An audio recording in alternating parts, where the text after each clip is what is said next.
Vous écoutez IDFM, il est 21h. IDFM 98 de la bande FM, bonsoir à toutes et à tous. On part en voyage ce soir. On part en voyage avec Rite Avant et ses 12 chats. C'est un coffret à s'offrir ou à offrir autour de nous dans cette période de l'année avec ces fêtes qui vont arriver. Un très joli coffret de cartes d'oracle faites par Mira qui est dessinatrice, et Samuel Jean Gutenberg qui est lui astrologue après des études universitaire. Il est diplômé de Sciences Po, il a une licence en droit à l'Institut français de presse et des sciences de la communication, doctorant en sciences politiques, concours de l'École nationale d'administration et différents emplois comme attaché de préfecture, professeur de droit et d'économie, correcteur d'imprimerie. Samuel s'oriente définitivement vers tout ce qui touche à la quête du soi, qui l'intéresse depuis toujours, ce qui le conduit notamment en Inde, où il reçoit l'enseignement de Kriya Yoga de Paramahansa Yogananda. Outre le yoga et l'hindouisme, il s'intéresse à toutes les approches spirituelles ainsi qu'à la psychologie humaniste et transpersonnelle. En 1978, il devient astrologue. Il travaille avec Germaine Hollet, puis avec Dan Rudyard, philosophe, musicien, écrivain, peintre et astrologue, auquel il étudie pendant 2 ans en Californie. C'est le seul Français à avoir eu le privilège de côtoyer Rudyard au quotidien. On va peut-être l'accueillir puisqu'il est en direct par téléphone. On va accueillir Samuel Jean Gutenberg. Bonsoir Samuel. Bonsoir. Alors, vous avez eu la chance de rencontrer Dan Rudyard. Peut-être qu'un jour, vous nous ferez le plaisir de faire une émission rien que sur ce sujet avec cette astrologie, on peut dire, humaniste. Oui, absolument, oui. Oui, j'ai ce plaisir et cette joie de côtoyer Rudyard pendant les 2 ans en Californie, où j'étais près de lui, oui. Ensuite, vous avez arrêté de travailler dans tous les domaines où vous aviez étudié, et vous vous êtes consacré uniquement à l'astrologie, on peut dire. Vous êtes consultant depuis 40 ans, vous êtes conférencier et écrivain, auteur de nombreux articles dans des magazines ou des ouvrages collectifs. Vous avez entre autres traduit, annoté et commenté 2 livres de Dan Rudyard, Approche astrologique des complexes psychologiques et Astrologie et psyché moderne, ainsi que Léla, le jeu de la connaissance de soi de Harish Johari. Sur des peintures de votre épouse, Mira, que nous n'entendrons pas ce soir, mais que nous aurons l'occasion d'entendre dans quelques temps. Mira, donc, qui vous avez écrit les textes du Tarot de l'Ange Liberté, inspiré d'un poème de Victor Hugo. Ça, c'était paru aux éditions Michel Jonas. Maintenant, vous travaillez aussi aux albums, aux jeux et à la vidéo, coordonnés aux albums du grand roman graphique Starlone. Et vous préparez l'Odyssée du voyageur cosmique, qui sortira peut-être dans quelques temps aux éditions Michel Jonas. Je vous ai bien défini, hein, tout ça, c'est... Oui. Pour le voyageur cosmique, on ne sait pas encore.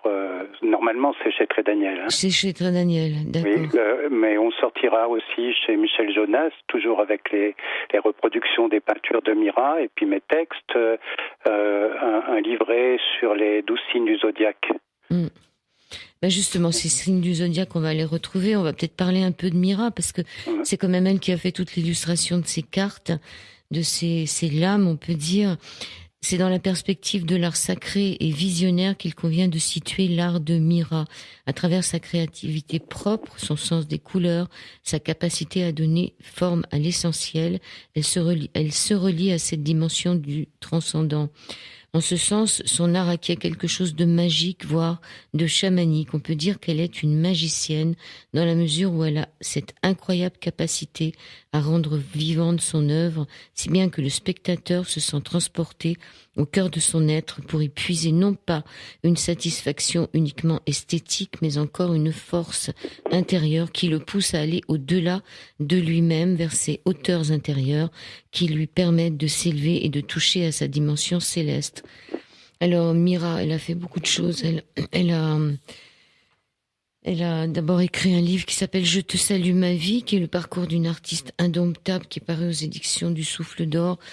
Un très joli livre où il y a beaucoup de reproductions de de ces peintures, des peintures, c'est des cartes, hein, c'est des cartes, souvent ce sont des cartes. Au départ, oui, c'est des peintures sous forme d'enluminure. Elle est plutôt dans cette lignée-là, l'enluminure, mais elle a fait aussi de grands tableaux, enfin, toujours aussi toujours aussi enrichissant et riche de symboles, de couleurs, de lumière. Alors là, on parle du coffret Le Voyage de Ritavan et de ses 12 chats.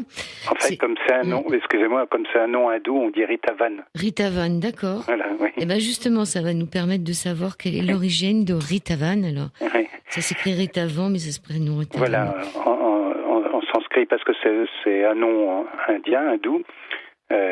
Ritavan, avec deux mots sanskrits, Rita, qui est la loi cosmique, hein, en sanskrit, et puis Van, qui est le protecteur de la loi.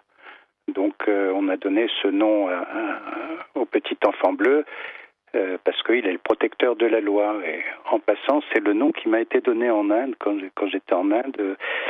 En tant qu'astrologue, ils m'ont dit tu es astrologue, tu es protecteur de la loi, donc on va t'appeler Ritavan. Donc, c'est mon nom hindou, en fait. D'accord, donc il y a des Ritavan en Inde.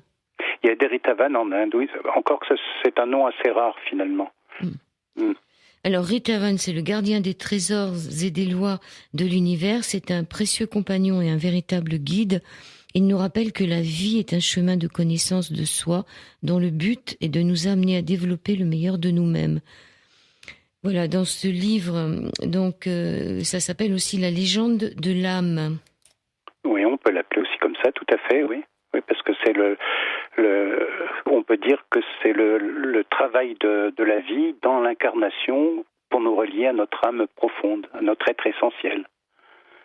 Donc c'est ce que propose ce voyage de Ritavan à travers les situations dans lesquelles nous sommes et nous sommes toujours confrontés. Et c'est là que les enseignements traditionnels un peu de tous les pays que nous traversons, d'ailleurs, dans le voyage de Ritavan, c'est là que ces enseignements viennent nous guider pour nous donner la juste mesure, la direction la plus juste par rapport à ce que nous sommes en train de vivre et pour nous relier à notre être profond, notre être essentiel, notre âme. Alors, en avant-propos, vous avez une partie d'un livre sûrement d'Henri Miller. Oui. Ça commence comme ça va parler à tout le monde. Un nouveau monde est en train de naître, un nouveau type d'homme bourgeonne aujourd'hui. La grande masse de l'humanité, destinée de nos jours à souffrir plus cruellement que jamais, finit par être paralysée de peur, s'est repliée sur elle-même, ébranlée jusqu'à l'âme, et n'entend, ne voit, ne sent plus rien que sous le rapport des urgences quotidiennes du corps. C'est ainsi que meurent les mondes. En premier, c'est la forme qui meurt, mais bien que peu s'en rendent compte, lucidement, jamais la forme ne serait morte s'il n'en avait pas déjà tué l'esprit. Vous l'avez trouvé dans quel livre, ça, Je ne me rappelle plus, c'est un livre de Miller. J'avais trouvé cette citation il y a bien une quarantaine d'années, ou plus même, puisque c'est par Henri Miller, d'ailleurs, je l'expliquerai peut-être un jour, que je suis venu à l'astrologie. Et donc j'avais un carnet de toutes les citations, entre autres d'Henri Miller, et on trouvait avec Mira qu'elle était bienvenue pour le propos qui était le nôtre. Et comme Henri Miller n'est pas proprement parlé au sens où on peut l'entendre un maître spirituel, et qu'on voulait malgré tout qu'il y ait des artistes, des écrivains, des poètes, enfin de toutes sortes qui sont en quête et sur le chemin de la conscience. Donc Henri Miller était bienvenu. Ouais. C'est pas lui qui a écrit Tropique du Capricorne, voilà, du Cancer. Voilà. Ouais. Tropique du Capricorne, Tropique du Cancer. Pour les astrologues, forcément, Nexus, ça donne envie de lire. Ouais. C'est une belle préface. Hein. Oui. Alors, Ritavan nous a d'abord rappelé que la vie est un chemin dont le but est de nous amener à développer, au fur et à mesure que nous le foulons, le meilleur de nous-mêmes, de déployer nos capacités latentes. C'est un chemin de connaissance de soi qui a ses règles et ses lois que les hindous appellent le dharma. Alors, expliquez-nous un peu le dharma dans ce voyage de Ritavan. Voilà, alors le dharma, disons que c'est notre véritable nature, notre nature divine en quelque sorte. Le dharma, c'est ce qui nous est demandé d'accomplir dans cette incarnation, je dirais, parce qu'on parlera d'incarnation, alors qu'au départ, on est dans le karma. Donc on dit toujours, on va du karma au dharma. Hein, en astrologie, c'est du sud au nord. Hein, et donc, le dharma, c'est notre vérité d'être. C'est ce qu'on est par essence, c'est-à-dire retrouver notre nature divine, notre nature essentielle en pleine conscience, telle que les différents enseignements encore nous l'expliquent de toute façon. Donc voilà, c'est le dharma. D'accord. Alors là, on peut faire un tas de voyages, toutes sortes de voyages. On peut faire en prenant ces cartes, voyages initiatiques, voyages d'instruction, voyages de guérison et de découverte, voyages aux portes d'attente et aux portes d'envol. Le voyage au pays des dons, c'est la voie des fleurs, et au pays des dépassements, les maisons des chats. Alors oui, on a parlé quand même des 12 chats dans le titre, le voyage de Rita Van et de ces 12 chats. Qu'est-ce que viennent faire les chats dans cette histoire? Alors, Mira est une spécialiste des chats. Elle a beaucoup créé de peintures où il y a des chats, et notamment les 12 chats qu'on appelait les 12 chats du zodiaque. Donc il y a un chat pour chaque signe. Donc il y a le chat bélier, le chat taureau, etc. Et dans la construction de ce jeu, on a associé les 12 chats aux 12 maisons, en réalité, aux 12 maisons astrologiques, l'analogie entre les signes et les maisons. Voilà, et puis ce sont nos chats, on les appelait les chats alliés, parce qu'ils nous accompagnent dans notre cheminement vers la découverte de nous-mêmes. Alors comment ça s'est passé? Mira a dessiné les chats, et vous leur avez trouvé leur maison, ou ça a été le contraire, c'est-à-dire que vous lui avez dit à Mira, dessine-moi un chat Capricorne, un chat Non, Poisson. On les avait déjà dessinés. D'accord. Parce que ils étaient déjà là, et puis quand on a mis en place le jeu, la structure du jeu, il a apparu d'une manière très claire à nous deux que les chats pouvaient être les maisons, parce que quand on tire une carte dans le jeu, ou plusieurs cartes, suivant les voyages qu'on entreprend, eh bien, à chaque fois, on va tirer une carte du chat, des chats, parce que les chats représentent donc les maisons astrologiques, et on va voir par rapport à la situation dans laquelle on est, dans quel secteur de vie, comme on dit en astrologie, dans quel secteur d'activité on est appelé à relever, par exemple, un défi ou une situation qui a été éclairée auparavant par les textes du voyage de Rita Van. Oui, ça veut dire qu'on tire un chat. On tire combien? 3 cartes? Ça dépend. Il y a plusieurs jeux, plusieurs techniques qu'on indique d'ailleurs au départ dans le livre. Bon, certaines sont classiques, qu'on retrouve tout ça dans tous les jeux. Et bon, et puis après, moi je dis de toute façon, je l'ai dit quelque part dans le livre, les personnes peuvent aussi tirer en fonction d'eux-mêmes, si vous voulez, de leur ressenti, comme on tire une carte chaque matin pour savoir le climat de la journée, enfin des choses comme ça. Mais on a créé quand même des voyages où on tire au moins une carte du jeu, une carte des 64 cartes, et de toute façon une carte des 12 chats. Alors, conseil avant de procéder à un tirage et de partir en voyage. En fait, le voyage commence avant le tirage. Pourquoi ? Déjà parce que le voyage, c'est d'abord, on est en voyage depuis notre naissance, donc on est déjà dans ce processus. Ensuite, on est dans une situation particulière dans notre vie qui nous incite à tirer une carte ou plusieurs cartes, donc pour éclairer le sens de ce qu'on est en train de vivre. Donc le voyage a déjà commencé à l'intérieur de nous-mêmes, et d'abord pour le fait qu'on va poser une question pour avoir non pas une réponse en tant que telle, mais un éclairage. Il ne s'agit pas d'un jeu divinatoire comme on pourrait l'entendre habituellement, mais il s'agit plutôt, comme dans l'astrologie que je pratique, l'astrologie humaniste, Rudyard, il s'agit d'éclairer la personne sur son chemin à travers les énergies qui sont les siennes à ce moment-là.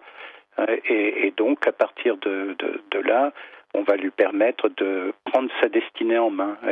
On ne va pas apporter des réponses, c'est à elle de trouver les réponses finalement. Mais on peut donner, comme un poteau indicateur, on peut donner la direction qui est la plus juste par rapport à la situation qu'elle est en train de vivre. Voilà. Alors, il faut sortir Rita Van du jeu pour qu'il puisse nous guider. Voilà. Alors là, on a pris cette idée dans le hiking. Vous savez, quand on tire le hiking avec les tiges d'Achillée, on prend toujours une tige qu'on met de côté, qui est à côté de nous, qui est la tige témoin, on peut dire comme ça. Et donc, on a repris cette idée donc traditionnelle, dans l'ésotérisme traditionnel, et on prend la carte de Rita Van, on la pose à côté de nous, il est là pour nous guider, en quelque sorte. D'accord.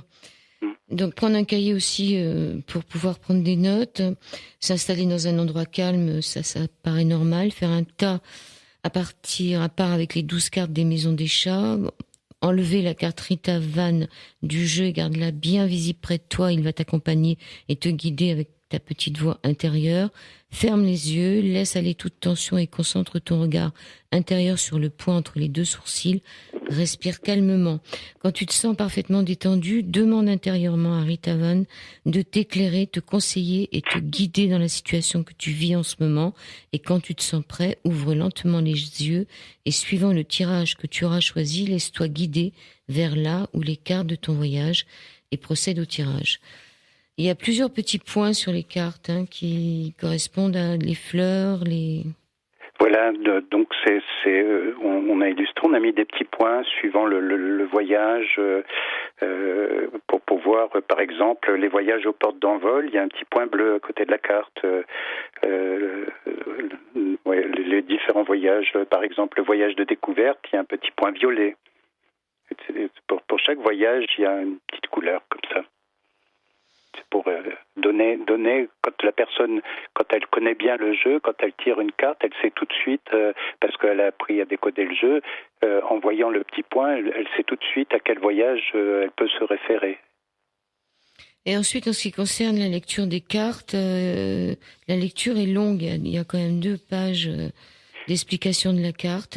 C'est une explication sur plusieurs niveaux. Voilà, oui. Bon, pour chaque carte, on a donc trouvé un mot-clé, et puis on l'a inscrit dans dans la structure du jeu.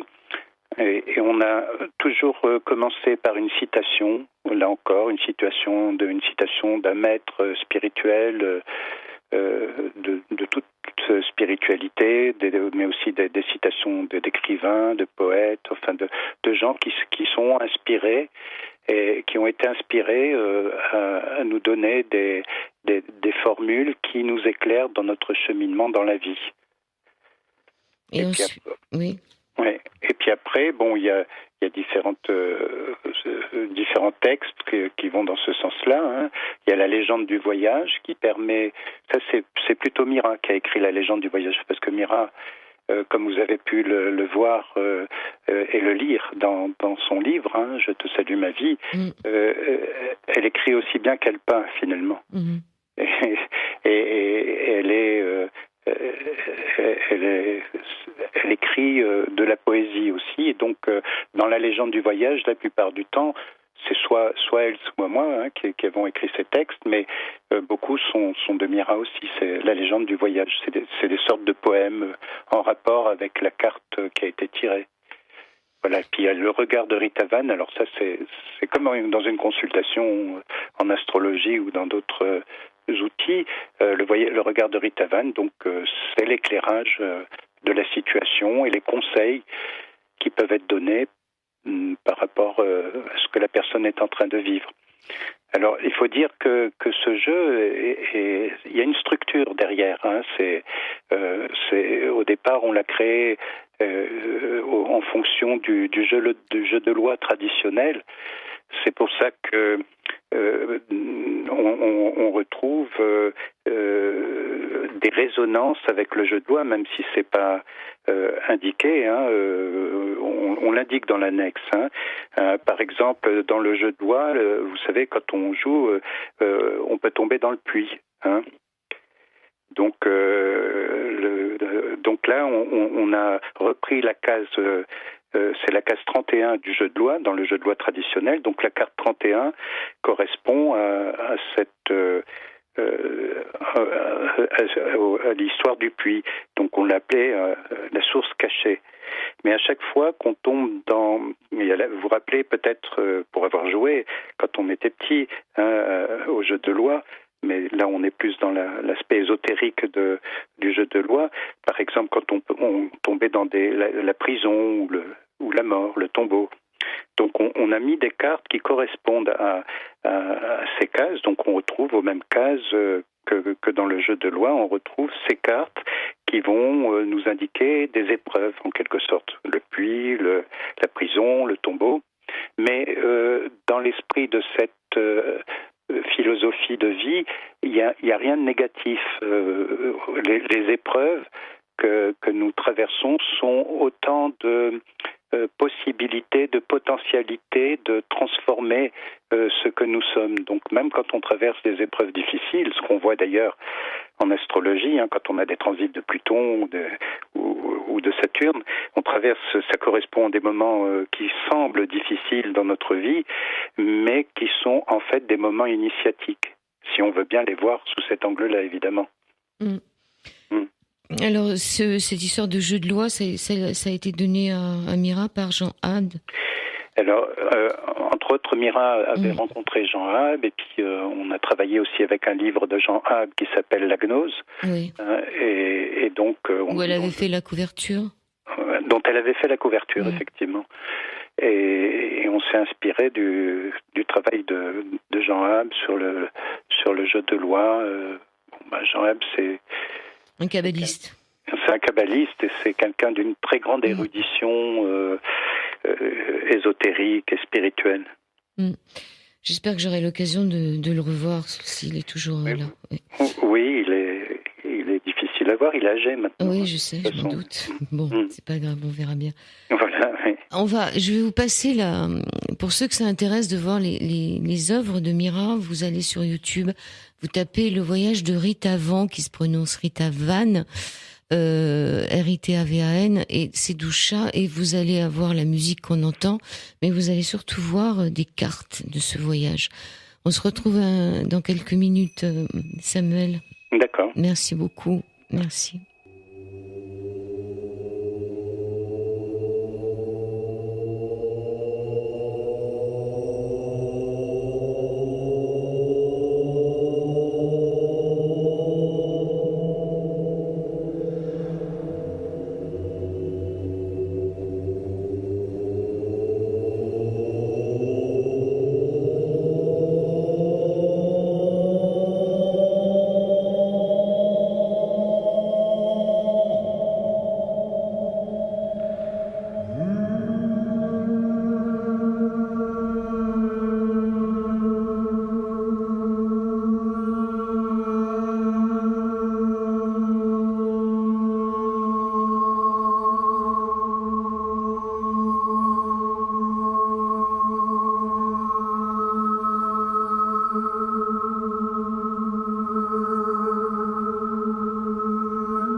IDFM 98 de la bande FM, une musique très mystérieuse, musique de David Icke. Vous êtes toujours là, Samuel? Oui, je suis là. John Gutenberg vous a cette musique de David Icke s'appelle À l'écoute des vents solaires. On la retrouve au Souffle d'Or aussi, c'est ça? Voilà, oui, à l'origine d'ailleurs, c'est par le Souffle d'Or, par Yves Michel, donc que j'ai connu cette musique, oui. Une musique avec donc sur cette musique que vous venez d'entendre, auditeurs, auditrices, vous avez un tarot, vous avez des cartes. Ce sont les mêmes cartes que celles qu'on retrouve dans le coffret, hein? Certaines, oui. Certaines. Puis je crois, si je me rappelle bien, parce que je l'ai pas revu depuis longtemps, il y a aussi des cartes du tarot de l'Ange Liberté. D'accord. Oui. Cet Ange Liberté qu'on trouve dans son livre Je te salue ma vie, mais on fera une émission rien que sur ce livre-là parce qu'il est quand même assez extraordinaire avec Mira. Donc on n'en parle pas trop aujourd'hui, mais cette Ange Liberté, si on va quand même dire que c'est Victor Hugo, hein, c'est une histoire. Alors oui, au départ c'est un poème de Victor Hugo qui s'appelle l'Ange Liberté, qui est dans le recueil La fin de Satan. Et donc à partir de ce poème, on a créé le tarot de l'Ange Liberté. Mira a peint les cartes de l'Ange Liberté, et puis là aussi j'ai fait les textes du livret qui l'accompagne. Et pour chaque lame du tarot que nous avons abordée, on a mis une citation de Victor Hugo qui est tirée du poème, et en parallèle une citation de Sri Aurobindo, parce que Sri Aurobindo était un grand connaisseur de la littérature occidentale, et notamment de Victor Hugo. Il y avait beaucoup de rapprochements à faire entre les deux. Il est beaucoup question d'anges quand même, hein, dans toute cette histoire, non?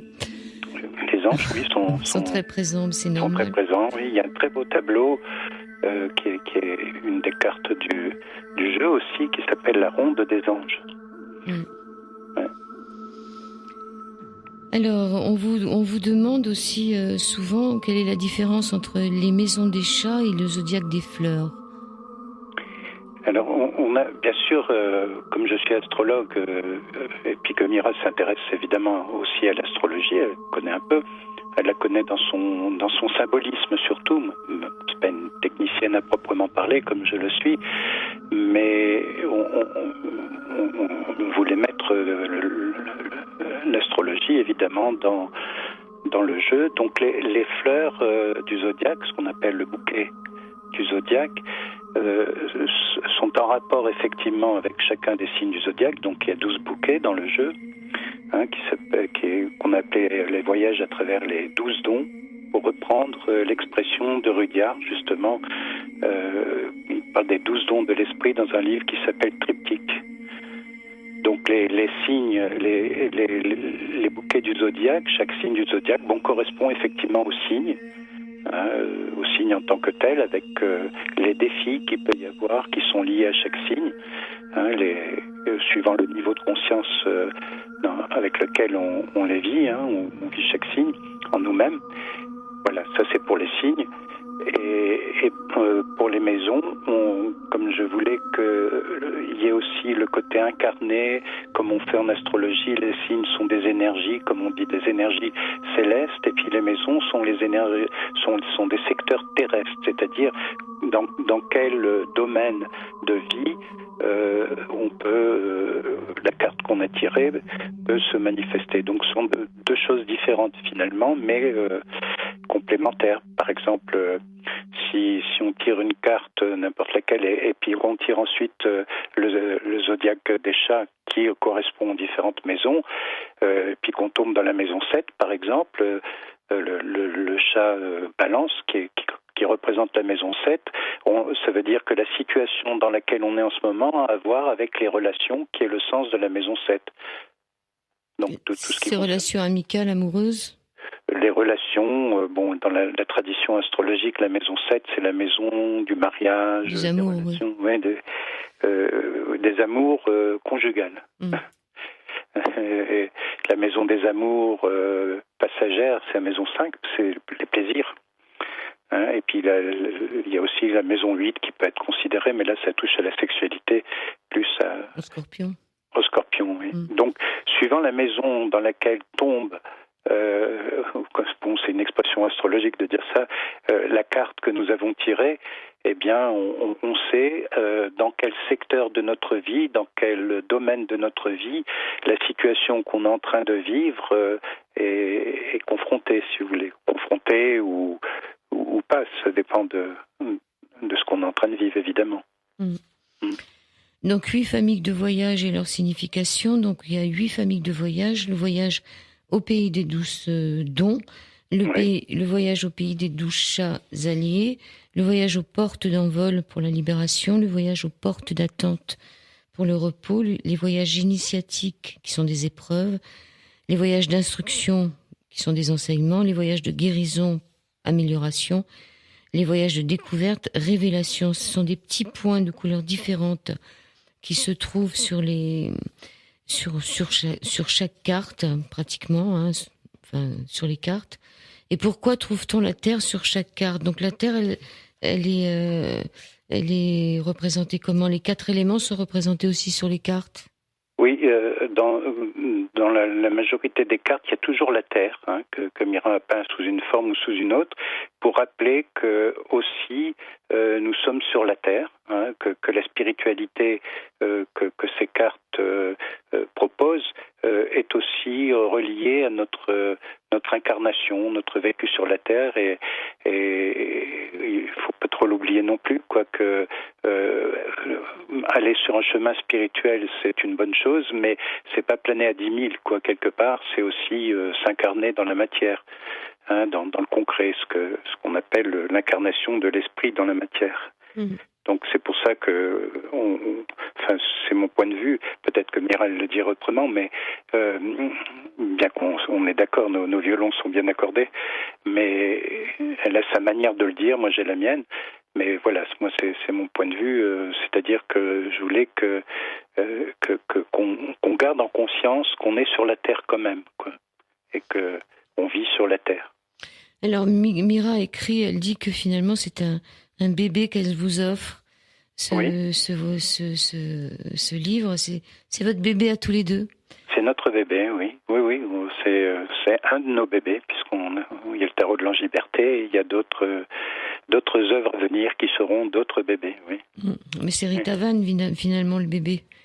Alors c'est Rita Van parce que en fait il faut bien voir que le voyage de Rita Van fait partie d'un univers que nous sommes en train de créer, qui est déjà créé et que nous développons, hein, puisqu'à partir du voyage de Rita Van, on va retrouver Rita Van dans une bande dessinée, on peut dire une bande dessinée dans laquelle il va apparaître à nouveau, mais cette fois-ci avec sa petite sœur qui s'appelle Eloa. Donc il va y avoir une petite sœur qui apparaît. Et donc Mira a déjà dessiné les planches du voyageur cosmique. Au départ on l'avait appelé Star's Love, l'Odyssée du voyageur cosmique. Donc tout ça est déjà en place. Il y a des planches en noir et blanc. Et c'est ce qu'on appelle un roman graphique, en fait, dans le cadre de la bande dessinée. Et donc, on voit Rita Van apparaître là aussi. Donc, c'est tout un univers. Et donc, dont moi, je vais écrire à nouveau les textes. Hein, je vais écrire le bréviaire du voyageur cosmique. Hein, bon, là, on reprend le mythe du héros, aussi, entre autres, de Joseph Campbell. C'est le guide du Routard. Ouais, un peu le guide du Routard aussi, ouais, quelque part.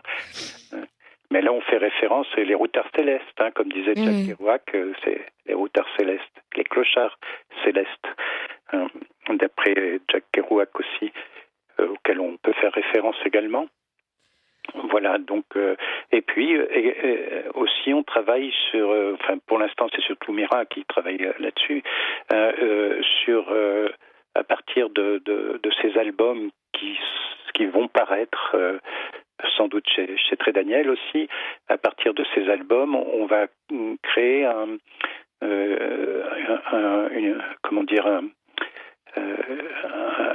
dessin animé en quelque sorte, où tous ces personnages, dont Rita Van, interviendront un peu comme dans Kirikou, vous savez. Il est tout bleu, Rita Van, hein? Oui, il est tout bleu. C'est un homme bleu. C'est un homme bleu. Alors là, voilà, quelque part, on peut dire que c'est une référence encore une fois à l'Inde,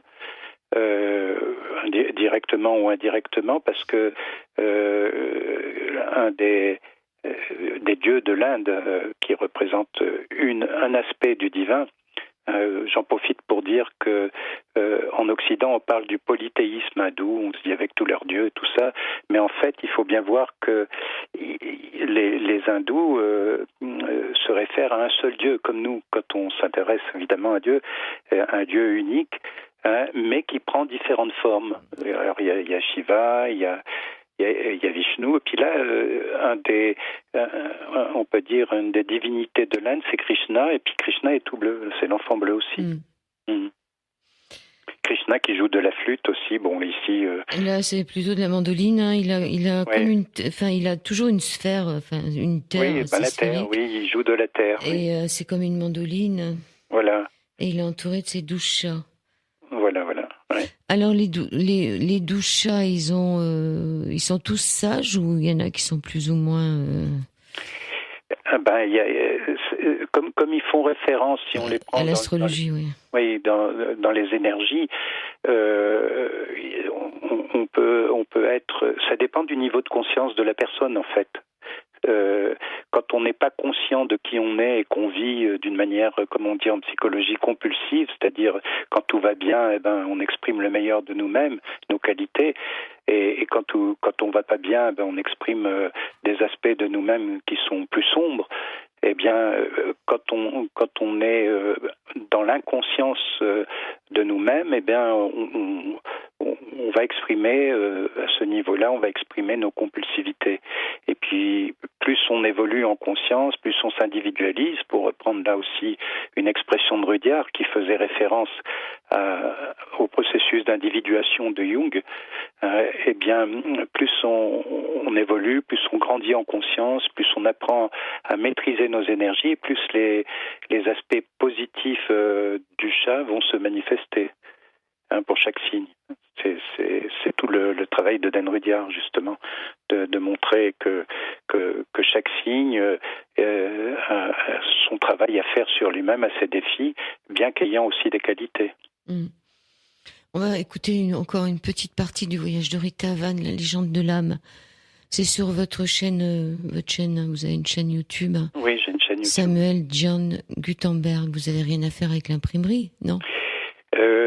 Oui et non. Bon, Gutenberg, c'est un nom qui a été associé à mon nom, Gian, pour différentes raisons. Je suis connu sous ce nom-là, mais il se trouve que j'ai fait une partie de mes études à Strasbourg, où il y a la place Gutenberg. Oui. Et donc, je suis d'une famille d'imprimeurs. Ouais, c'est ce que je me suis dit en voyant votre nom. Je me suis dit, ce serait pas un descendant. Voilà. Mon grand-père était imprimeur. Un de mes oncles était imprimeur du côté de mon père. Et un autre oncle était linotypiste du côté de ma mère. Ça n'existe plus, la linotype, maintenant. Et Gutenberg, ça voudrait dire quoi comme nom?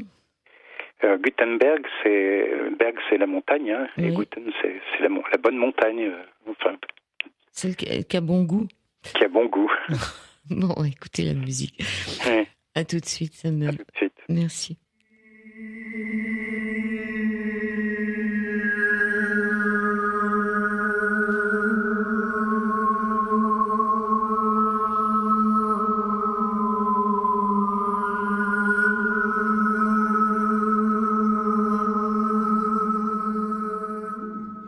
Voilà, l'écoute des vents solaires sur IDFM, sur le 98 de la bande FM, musique de David Hack, et nous terminons cette émission, la troisième partie de cet au-delà du miroir, avec Samuel Jean Gutenberg. Nous parlons du voyage de Rita Van et de ses 12 chats. C'est un coffret cadeau à se faire à soi-même déjà, avec à l'intérieur un livret qui ressemble, c'est pas un petit livret, c'est vraiment un livre, hein, oui, c'est carrément un livre qui fait plus de 350 pages, et des cartes qui sont enveloppées précieusement dans une petite pochette, et des cartes qui sont grandes et qui sont dorées et qui sont magnifiques, voilà. Je voulais lire le tout début aussi de ce petit livret. Nous sollicitons sans cesse le monde extérieur en quête de réponse à notre soif d'amour et de sens. À certains moments, nous éprouvons le besoin d'un contact plus intime, plus affiné et pourtant paradoxal avec le mystère de l'existence. Nous cherchons une porte qui s'ouvre en nous, là où se préparent les possibles.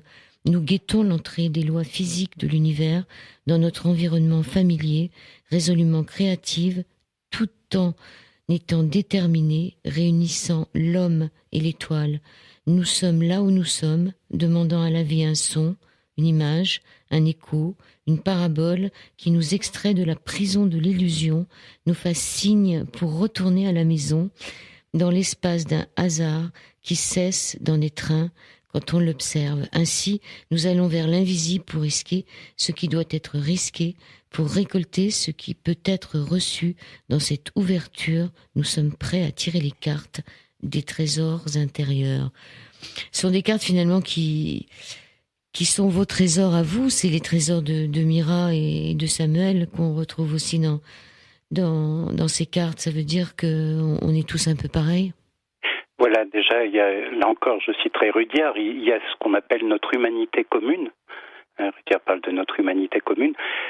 Et donc, il y a aussi toute notre quête individuelle et notre quête de couple, qui est la quête de l'illumination, finalement, comme diraient les hindous, la quête de la réalisation du soi. Et donc, c'est vrai que chaque carte, et c'est toujours le cas avec Mira, chaque carte correspond à une correspondance avec ce qu'elle est en train de vivre également, ce que nous sommes en train de vivre. Donc, il y a toujours des liens entre sa création artistique et le vécu, et notre vécu. Je fais de même à travers mes textes, évidemment. Donc, on est bien impliqué.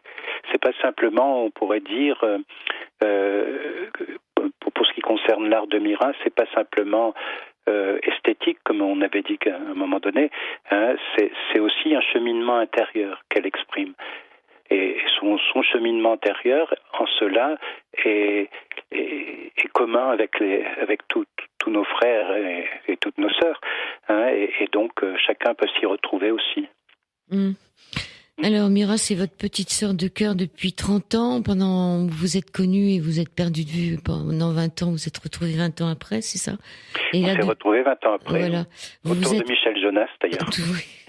Et vous vous êtes donc attendus pendant 20 ans. C'est drôle, la vie, parce que ça c'est ce qu'on découvre dans Je te salue ma vie. Comme on sait que vous êtes ensemble, on attend finalement qu'elle vous rencontre. Et elle vous rencontre à un moment du livre, mais elle vous perd, elle vous retrouve 20 ans plus tard. Voilà. Et donc ça fait 30 ans que vous êtes avec elle. Vous la revoyez jeune fille peignant des licornes assise à votre bureau, tandis que vous égréniez sur votre lyre des accords forestiers, cherchant où était passé Orphée. Oui, alors là c'est vous faites référence à la préface de notre ami Patrick Fishman. D'accord, oui, c'est vrai. Oui. Ouais. Ouais, parce que, mais je peux en dire autant. Ah oui, de toute façon, oui.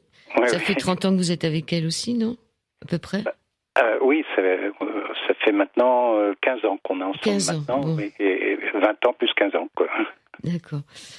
Oui, c'est vrai que c'est Patrick Fishman. Qui est Patrick Fishman? C'est un barde. Oui, on va parler de lui. Patrick Fishman, c'est un conteur aussi. Il a écrit beaucoup de contes et la plupart sont aux éditions du Seuil, dans une belle collection aux éditions du Seuil. Et c'est un barde aussi, un troubadour. Il chante et c'est un ami qui a connu Mira étant jeune fille aussi. Et puis ils sont toujours restés en contact, ouais. Oui, je me demandais comment vous pouviez la revoir jeune fille alors que vous l'aviez quand même perdue pendant 20 ans et que vous l'avez... Oui, moi, quand je l'ai connue, Mira, elle avait 22 ans. Voilà, et après vous l'avez retrouvée... J'ai retrouvé 20 ans plus tard. Elle en avait 40. Ouais, 40. Donc je me disais, il y a quelque chose qui colle pas, mais forcément c'était dans la préface, c'était pas vous. Ouais. Donc... Moi j'ai écrit ensuite... l'avant-propos. Patrick a écrit la préface et moi j'ai écrit l'avant-propos, oui. Oui, que j'ai commencé, où vous donniez la citation, enfin la citation de Miller. Voilà, la citation d'Henri Miller, j'ai commencé par ça, effectivement. Alors, qu'est-ce qu'on pourrait dire pour terminer l'émission? Ce livre s'adresse à partir de quel âge? De 7 à 77 ans? Oh, plus que 77 ans. Hein. Et moins que 7? Et moins que 7 éventuellement, parce qu'il y a des, évidemment pas au niveau des textes, mais parfois on a une petite galerie là où on habite. Il y a des gens qui passent nous voir avec leurs enfants parfois, et les petits-enfants sont très attirés par les peintures de Mira. Ouais, je veux bien le croire. Et notamment par les chats, justement. Les chats, les fées, les anges, les étoiles, les fleurs. Les enfants, voilà, tout ça, ils sont très attirés par ce que fait Mira, donc même quand ils ont avant 7 ans, quoi. Et des personnes qui ont plus de 77 ans sont toujours attirées par les peintures de Mira, enfin. Mais de toute façon, notre travail, si je puis l'appeler ainsi, s'adresse aux chercheurs, si vous voulez, aux chercheurs de vérité, comme nous on l'est d'ailleurs, et on veut partager cette quête avec toutes les personnes qui cherchent et qui sont en chemin, consciemment ou inconsciemment, parce que toutes les personnes sont en chemin en fait. Ouais.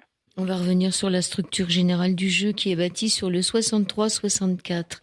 Le 63 est la clé intérieure, la dame, l'âme du monde à l'entrée du château de l'âme. Le 64, l'unité en dehors du temps et des cycles. Le 64 est la cité sacrée, l'abréviation de l'univers conçu comme la somme de tous les cycles cosmiques. Par exemple, le temple hindou est construit sur le 64, tout comme le Yiking ou le code génétique de l'ADN, qui est le fondement de toute vie universelle. C'est ainsi que tu seras passé du monde des effets à celui des causes, du transitoire à l'éternel, du créé au créatif, de la mort à la vie. Bref, tu seras parvenu à la résurrection en un être éternel, telle est l'initiation. Elisabeth Eich, elle n'a pas écrit l'initié ou l'initiation? L'initiation, elle a écrit. Ah, ça, c'était un très beau livre aussi. C'est un livre magnifique. Ouais.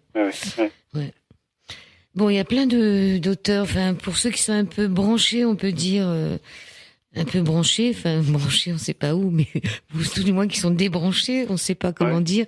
Il y a énormément de références à des Jean Hab, Rudyard, Elisabeth Eich. Enfin, c'est des personnalités des années, je dirais 80, 90. Oui. En dehors de Jean Hab, Rudyard et Elisabeth Eich ne sont plus de ce monde. Oui. Comme beaucoup de personnes que l'on cite, même qui ont plusieurs siècles, comme Rumi, par exemple. Miller, il ne doit plus être là non plus. Miller n'est plus là depuis un certain temps. Comme Rabindranath Tagore ou Sri Aurobindo. Mais on cite d'autres auteurs, Teilhard de Chardin, ou des gens comme ça, dans les différentes spiritualités. Mais comme je vous l'ai dit, on s'intéresse à la spiritualité, mais notre nourriture initiale, c'est la littérature, la poésie, la musique. Donc on retrouve tout ça aussi dans le voyage de Rita Van. Et ce qui est intéressant, c'est un voyage qu'on peut faire chez soi, tranquille. On n'a pas besoin de prendre les transports en commun. C'est un voyage intérieur qu'on peut faire de chez soi et qui peut nous amener très loin. Qui va nous faire traverser différentes contrées, parce qu'on va en Afrique, on va en Inde, on va dans différentes... on va dans le christianisme, on va dans le bouddhisme, on va un peu partout. Et donc c'est vraiment un voyage intérieur, oui. Qu'est-ce que vous pourriez dire pour finir l'émission? Est-ce qu'il y a une citation qui vous vient à l'esprit? Alors, une citation qui me vient à l'esprit, il y en a tellement. Hein. Je parlais de... je feuillette là comme ça. Je parlais de Rabindranath Tagore, le grand poète et écrivain indien, bengali. Et voilà, je pourrais terminer par cette citation qui correspond, qu'on a mis à la carte numéro 19, Le Sage, qui est aussi une peinture qui est un hommage à Rumi, d'ailleurs, qu'on a appelé Contemplation. Et voilà la citation de Rabindranath Tagore. « J'ai erré de par le monde, à la poursuite de voix dont le chant m'a charmé, mais qui m'ont égaré sans jamais me conduire au port. Laisse-moi, je t'en prie, m'asseoir dans ta paix, Laisse-moi aujourd'hui boire tes paroles et nourrir mon âme dans le silence. Voilà. Très belle citation. Oui. Je vous remercie Samuel Gian Gutenberg. Je pense qu'en 2018, on aura l'occasion de vous entendre sur l'astrologie humaniste de Dan Rudyard et d'entendre Mira aussi sur son travail, sur Je te salue ma vie. Pour l'instant, on va finir tranquillement l'année 2017. Je vous remercie beaucoup pour le voyage. Je vous remercie aussi. Et Mira vous remercie également. Pour le voyage de Rita Van, ces 12 chats qui sont aux éditions Très Daniel. C'est ça, hein, on est chez Très Daniel. C'est le courrier du livre, en fait, mais qui dépend de Très Daniel. Oui. Merci beaucoup. Merci à vous. Merci beaucoup. Et bonne soirée. Merci.